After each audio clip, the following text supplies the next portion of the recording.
Are you born with great decision-making skills or great problem-solving skills, or can you acquire them? I believe absolutely you can acquire great decision-making skills and you can enhance your problem-solving skills. And here's how you do it. Develop a framework around how you take in information, how you synthesize that information, and develop a process of how you're going to make decisions.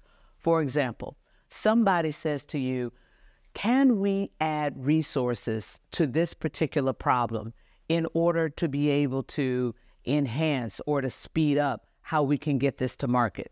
Well, first of all, you think to yourself, what is our problem here? Is the process currently too slow? Is our competition at a risk of coming to market before we do? Why do we need to speed up our process at this stage of the game? If the answer is there's competitive pressures to speed up the process, now you ask yourself, what would it take to speed up the process? Do we need more resources? Do we need to invest in more people? How can we get to market faster? Is it all upon us, or are we dependent upon outside forces or outside people?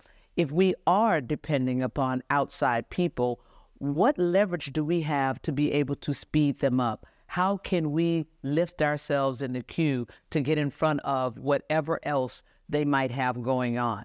So thinking through what it takes to actually get something done and being very clear about what your outcome is, what you would like to produce, how fast you would like to produce it, when you would like to have it to market.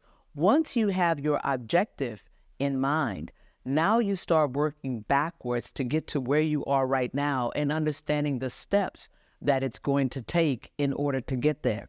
So developing a process can help you significantly with respect to your decision-making skills.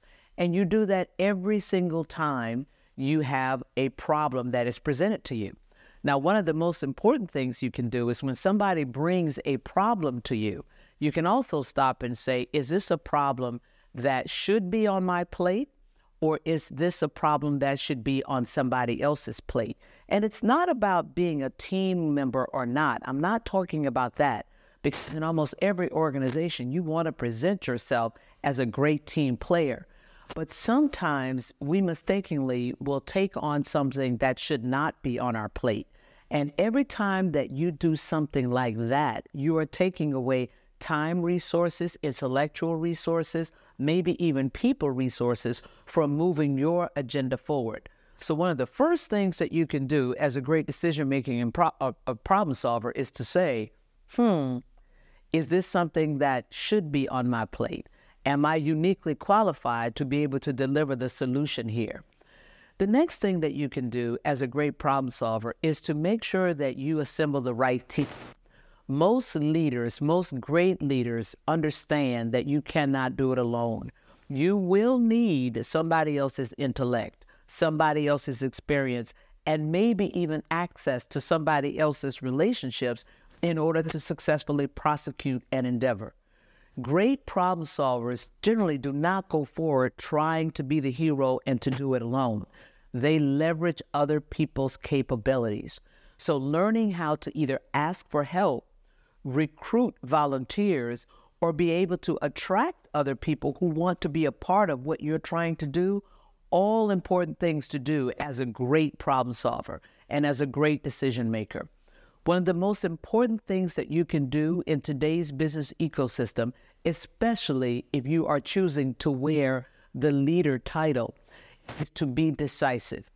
It used to be the case, I'd say in the 80s and 90s and early 2000s, that if you were a leader, people expected you to be the expert.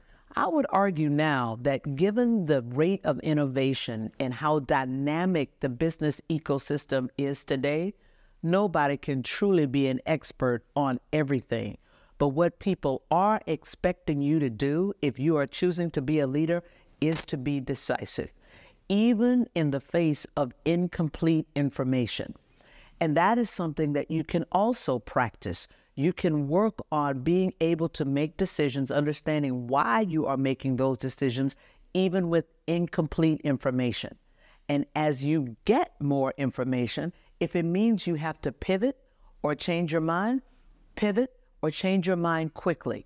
And make sure that you are clear on why you're pivoting, why you're changing your mind, because you may have to explain that to other stakeholders.